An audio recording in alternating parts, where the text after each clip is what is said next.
అనంతపురం జిల్లా కేంద్రంలో శుక్రవారం సిపిఎం పార్టీ కార్యాలయం నందు కామ్రేడ్ పర్వ సత్యనారాయణ శత జయంతి సభను నిర్వహించారు. ఈ కార్యక్రమానికి ముఖ్య అతిథిగా సిఐటియు రాష్ట్ర ప్రధాన కార్యదర్శి సిహెచ్ నరసింహారావు హాజరై ముందుగా పర్వ సత్యనారాయణ చిత్రపటానికి పూలమాలలు వేసి ఘనంగా నివాళులర్పించారు. ఈ సందర్భంగా పలువురు మాట్లాడుతూ కామ్రేడ్ పర్వ సత్యనారాయణ శత జయంతి సభను అనంతపురంలో నిర్వహించడం ఎంతో ప్రత్యేకత ఉందన్నారు. గతంలో అనంతపురంలో సిఐటియు ఏర్పాటు చేయడంలోనూ మరియు సిఐటియును బలోపేతం చేయడంలోనూ సత్యనారాయణ పాత్ర ప్రత్యేకంగా ఉందన్నారు.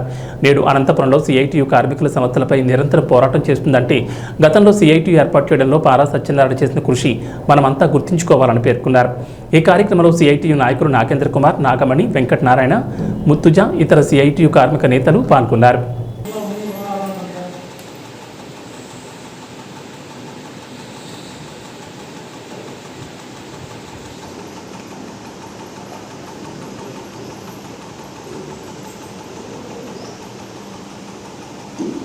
జోహార్ కామ్రేడ్ పర్వ సత్యనారాయణ గారికి.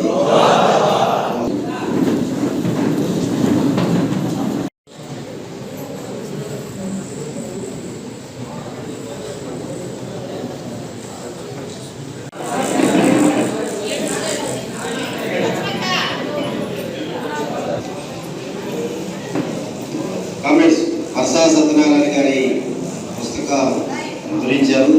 మీరు కూడా అందరం కూడా కొని దాన్ని చదవాల్సిన అవసరం ఉంది. ఆయన జీవితం మనకు అందరికీ ఆదర్శప్రాయం. 100 రూపాయలు ఖరీదైతే అది ఇస్తుంది. అందుకని అందరూ కూడా ఈ పుస్తకాన్ని మన రాష్ట్ర కార్యదర్శి శ్రీ నరసింహారావు గారు ప్రారంభించాల్సిందిగా ఆవిష్కరించాల్సిందో.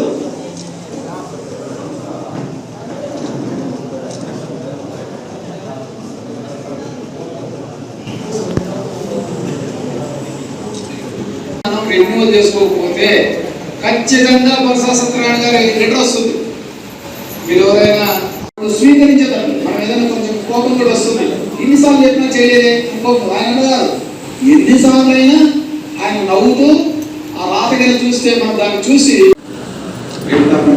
నాయకులు సిఐటియు రాష్ట్ర ప్రధాన కార్యదర్శి కామ్రేడ్ సిహెచ్ నరసింహారావు గారు, వేదికలో ఉన్నటువంటి సిఐటియు ఉపాధ్యక్షులు, సిఐటియు ఆఫీస్ బేరర్స్ అందరికీ, ప్రధాన కార్యదర్శి, ఈ సభకు వచ్చినటువంటి కార్మిక సోదరి సోదరులారా, అన్ని సంఘాల నాయకులారా, మిత్రులారా,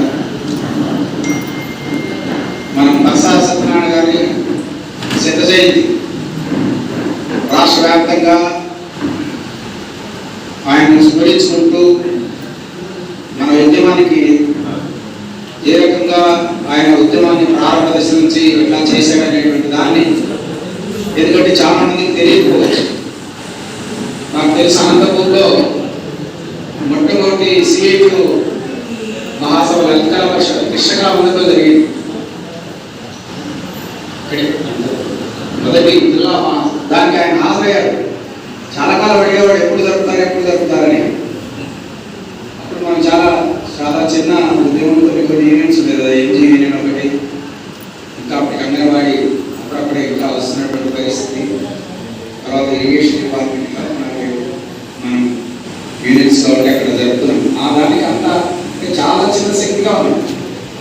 అట్లాంటి చిన్న శక్తిగా ఉన్నటువంటి అనంతపురం జిల్లాకు రాష్ట్ర ప్రధాన కార్యదర్శి వచ్చి ఆ మహాసభలో అన్ని విషయాలు విని సాయంత్రం వరకు కార్యక్రమంలో పాల్గొన్నాయంటే ఉద్యమ వ్యాప్తిని ఎలా లేని ప్రాంతాల్లో కూడా తీసుకోవాలి, ఉద్యమానికి ఎట్లా చేయాలి, అట్లా మనకు చాలా ఉదాహరణ. ఆయన శత జయంతి జరుపుకుంటున్నాం అంటే ఏదో కోర్టు కాదు, ఒకటితర కాదు. ఇక్కడున్న మనకు అందరికీ కూడా చాలా విషయం తెలియదు. ఆయన త్యాగం, ఆయన స్ఫూర్తి, వాటిలో కొంతైనా మనం ఆలోచించుకోవడానికి. తెలంగాణ పోరాట ఏదో దాంట్లో కూడా పాల్గొన్నాడు ఆయన. ఇప్పుడు గూగుల్లోనే కార్మికుడిగా కొంతకాలం పనిచేశాడు. ఆయన చాలా కాలం జైలుకి వెళ్ళాడంటే ఇవన్నీ విషయాలు తర్వాత నరసింహారావు చాలా విషయాలు చెప్తారు. మనం ఈ సందర్భంగా ఏంటంటే ఆ స్ఫూర్తి, ఈ దోపిడీ వ్యవస్థను మనం మార్చాలి. ఇది సిఐటియు లక్ష్యం. దానికోసం తపన, దానికోసం ఆవేదన, దాన్ని ఎంత త్వరగా మనం ఈ దోపిడీ వ్యవస్థ పోగొట్టాలి, దానికి తగిన ఏర్పాట్లు, తగిన నిర్మాణం, తగిన రాష్ట్రవ్యాప్తంగా ఎట్లా ఈ ఉద్యమాన్ని తీసుకోవాలి, అనేటువంటి చాలా ఆవేదన వినిపిస్తున్నాయి. చాలా ఆవేదన చిన్న